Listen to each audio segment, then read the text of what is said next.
Madam और मेरे class में आप सभी बच्चों का हार्दिक स्वागत है।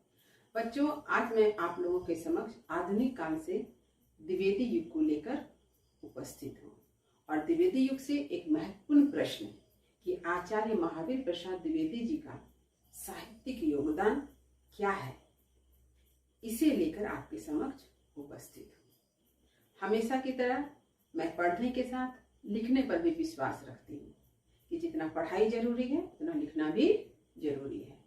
जिस तरह से मैं आप लोगों के समक्ष हर बात लिखकर प्रस्तुत करती हूँ, इसका जरूर कोई ना कोई उद्देश्य होगा ही।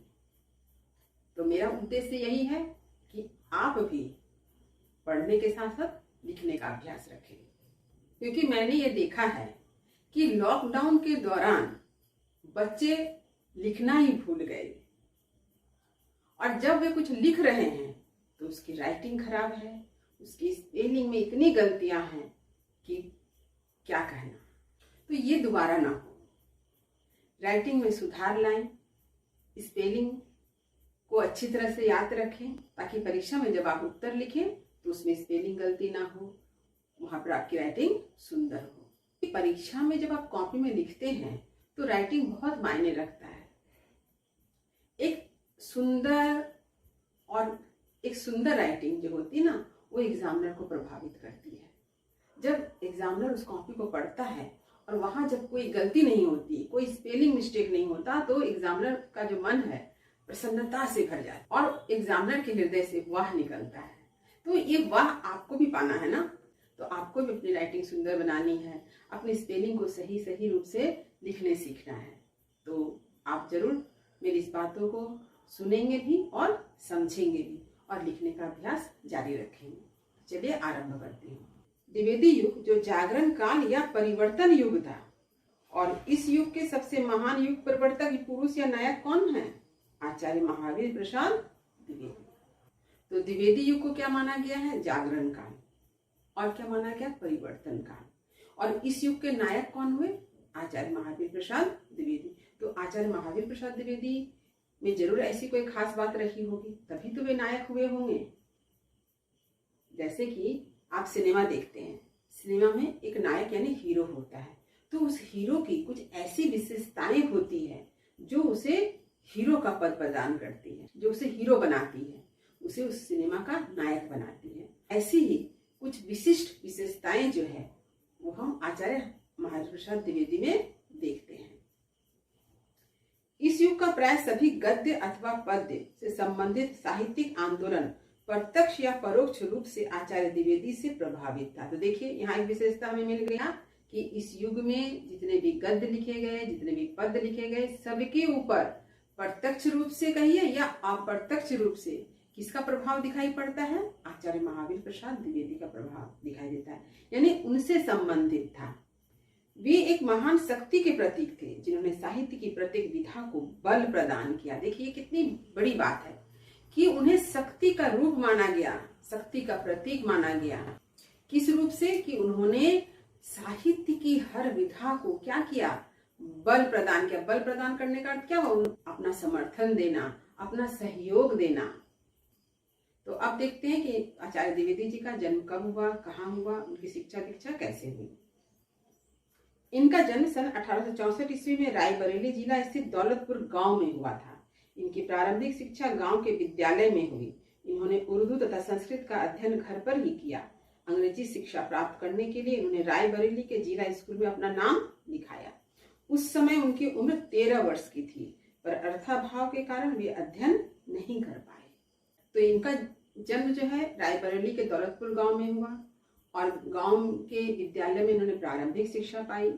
घर पे ही ये संस्कृत और उर्दू सीखे और जब इनकी उम्र 13 वर्ष की थी तब अंग्रेजी सीखने के लिए, अंग्रेजी शिक्षा प्राप्त करने के लिए जिला स्कूल रायबरेली गए।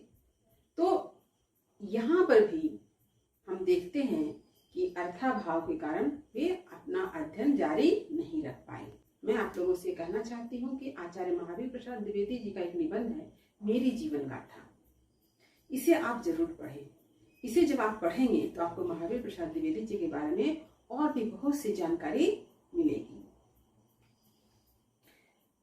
पहले अजमेर में 15 रुपया मासिक वेतन पर कार्यरत हुए। पुनः तार का कार्य सीखकर जीआईपी रेलवे में 50 रुपये मासिक वेतन पर तार बाबू का कार्य करने लगे। अंग्रेज अधिकारियों की अन्याय नीति के कारण उन्होंने अपनी नौकरी से इस्तीफा यानी त्याग पत्र दे दिया। तो सबसे पहले 15 रुपये मासिक वेतन पर काम करना शुरू किया। कहाँ? अजमेर में। इसके बाद वे रेलवे में काम शुरू किए। तार का काम सीखकर तार बाबू बन गए। लेकिन वहां पर भी उन्होंने क्या किया? अपने काम से इस्तीफा दे दिया। क्यों दिया? क्योंकि अंग्रेजों की अन्याय नीति के कारण। तो जब आप मेरी जीवन गाथा पढ़ेंगे तो उस मेरी जीवन गाथा में इस कारण का उल्लेख किया गया है कि उन्होंने अंग्रेजों की किस अन्याय नीति के खिलाफ उन्होंने अपना त्याग पत्र दिया था। तत्पश्चात उन्होंने सरस्वती पत्रिका का संपादन करना शुरू किया। तो सरस्वती पत्रिका का संपादन 1903 ईस्वी में हुआ है। द्विवेदी जी के समान ही सरस्वती पत्रिका अपने आप में एक संस्था थी। तो सन 1903 से उन्होंने सरस्वती पत्रिका का संपादन शुरू किया। सरस्वती पत्रिका के द्वारा उन्होंने नए कवि और लेखक पैदा किए। यानी सरस्वती पत्रिका में विभिन्न लेखकों, विभिन्न कवियों की रचना छपती थी। उन्हें कवियों और लेखकों को क्या किया? प्रेरणा दिया, प्रेरित किया कि वे रचनाएं लिखे। इस प्रकार 18 वर्षों तक पूर्ण निष्ठा और समर्पण से सरस्वती पत्रिका के संपादक का दायित्व निर्वाह किया। और इस प्रकार उन्होंने कितने वर्षों तक सरस्वती पत्रिका का दायित्व निर्वाह किया? 18 वर्षों तक। उन्होंने हिंदी भाषा और साहित्य के लिए जो कार्य किया वह चिरस्मरणीय और सराहनीय है। उन्होंने भाषा की अस्थिरता को दूर किया और उसका व्याकरण शुद्ध करके उसे एक स्थिर रूप तथा व्याकरण दिया। तो उन्होंने हिंदी भाषा के लिए क्या किया? उन्होंने हिंदी भाषा को व्याकरण सम्मत बनाया, शुद्ध बनाया। और उनका यह कार्य जो है सराहनीय है और चिरस्मरणीय भी है। अब देखते हैं इनकी क्या क्या रचनाएं हैं। देखिए, ये कवि, आलोचक, निबंधकार, अनुवादक तथा संपादक थे। इनके मौलिक और अनुदित गद्य पद्य ग्रंथों की संख्या 80 है। देखिए, काव्य में क्या लिखा है उन्होंने? काव्य मंजूषा सुमन। दूसरा है निबंध रसज्ञ रंजन साहित्य सीकर है। अनुवाद स्नेहमाला, गंगा लहरी, बिहार वाटिका, कुमार संभव, विचार रत्नावली, रघुवंश, मेघदूत, किरातार्जुनीय इत्यादि। शैली कैसी थी इनकी? इन्होंने प्राय 3 प्रकार की शैली का प्रयोग किया है। पहला है परिचयात्मक शैली, दूसरा है आलोचनात्मक शैली, तीसरा है गवेषणात्मक शैली। जिसमें से परिचयात्मक शैली बहुत ही सहज शैली होती है। आलोचनात्मक शैली में उन्होंने सामाजिक कुरीतियों पर की आलोचना की है। हिंदी साहित्य में आचार्य महावीर प्रसाद द्विवेदी के अभूतपूर्व योगदान को हिंदी प्रेमी सदैव स्मरण करेगा। हिंदी साहित्य में आचार्य महावीर प्रसाद द्विवेदी के अभूतपूर्व योगदान को हिंदी प्रेमी सदैव स्मरण रखेगा। वे खड़ी बोली के निर्माता और युग प्रवर्तक साहित्यकार हैं। खड़ी बोली हिंदी को व्याकरण सम्मत बनाने में तथा उर्दू, फारसी, अंग्रेजी आदि भाषाओं के प्रचलित शब्दों के प्रयोग के वे समर्थक थे। उन्होंने व्यावहारिक मुहावरों का प्रयोग कर भाषा को सजीव बनाया। तो महावीर प्रसाद द्विवेदी की यह विशेषता रही है कि उन्होंने कभी भी किसी भाषा के शब्दों से परहेज नहीं किया, बल्कि उन सारे शब्दों के प्रयोग को हिंदी में करने के लिए बढ़ावा दिया। उन्होंने किसी भाषा के शब्दों से कोई परहेज नहीं किया, बल्कि उन्होंने हिंदी में उन सारे शब्दों को अपनाकर हिंदी के शब्द भंडार को बढ़ाया। इनकी मृत्यु सन 1938 में हुई। हिंदी साहित्य में उनका स्थान सर्वोपरि तथा अमर है। तो उनकी मृत्यु सन 1938 ईस्वी में हुई। मानते हैं कि हिंदी साहित्य, हिंदी भाषा के विकास में जो उनका योगदान है, इस कारण वे हिंदी साहित्य में सदैव अमर रहेंगे। तो उम्मीद करती हूँ कि आचार्य महावीर प्रसाद द्विवेदी जी के साहित्यिक योगदान को मैंने जिस तरह से लिखकर आपके समक्ष प्रस्तुत किया है, यह आपके लिए काफी लाभदायक होगा, काफी उपयोगी सिद्ध होगा आने वाले परीक्षा में।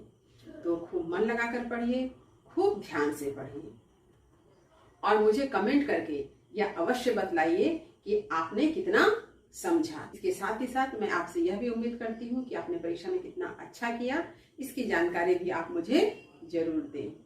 वीडियो को लाइक करें, सभी पढ़ने वाले विद्यार्थियों में से शेयर भी अवश्य करें। जो बच्चे मेरे चैनल पर नए हैं, मेरे चैनल को सब्सक्राइब करना ना भूलें, ताकि हर नए वीडियो का नोटिफिकेशन आपको समय समय पर मिल सके। तब तक पढ़ते रहिए, जीवन में आगे बढ़ते रहिए। मेरी शुभकामनाएं आप सभी बच्चों के साथ है। धन्यवाद।